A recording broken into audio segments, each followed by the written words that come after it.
How do you see the progression of sports journalism when it pertains to women compared to where you first came in? Definitely the couple generations before me were the ones that had like the really shitty time. And I mean, there's a story about a woman who was the baseball beat writer for a long time, and she's amazing and worked her ass off, and baseball is a tough place to be breaking into, and we're talking 30, 40 years ago.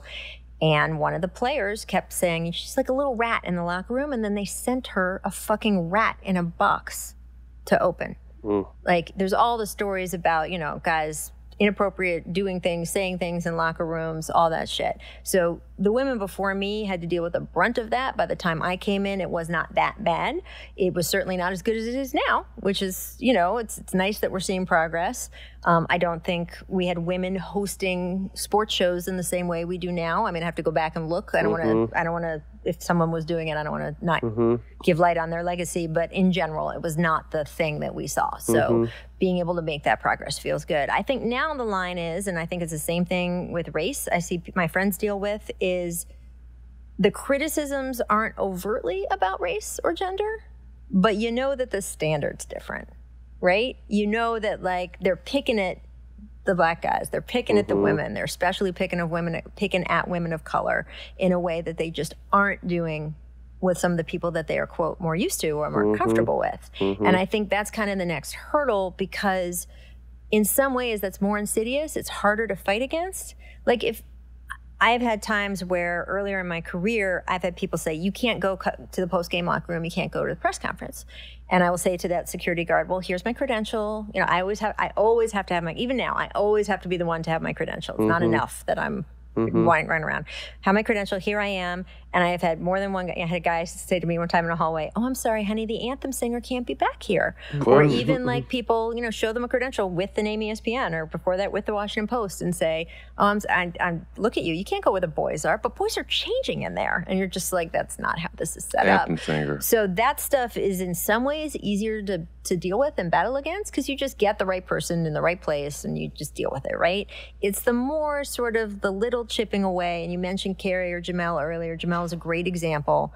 All kinds of criticisms of her that weren't overtly about her being a woman or overtly about race, but come on. We know why they're picking on her. Kamala Harris in the debate, she's shrill. She's making faces. That's all code for, we don't want a black woman up there. And that I think that's the thing that the women in my industry are sort of now, that's a level we're fighting against, but that's true for everyone, you know? Yeah.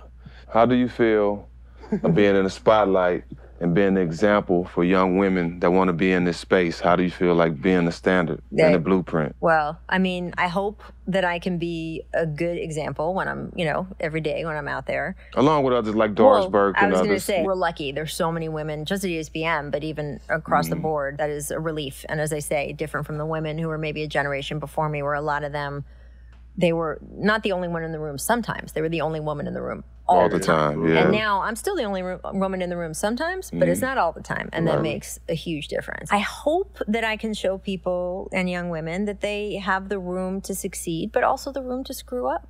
Right. Okay. Again, it's why every time on the jump, when we do stupid shit, I'll be like, oh God, this fell apart. That's not the video that's supposed to run now.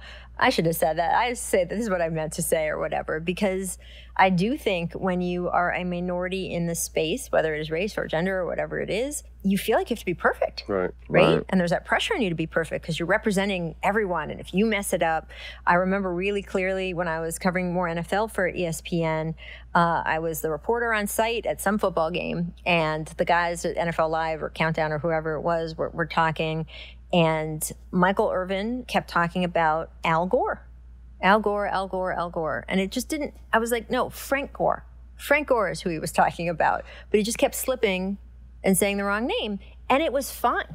I mean, it was legitimately fine. That's funny, It was funny. It was fine. It was totally fine.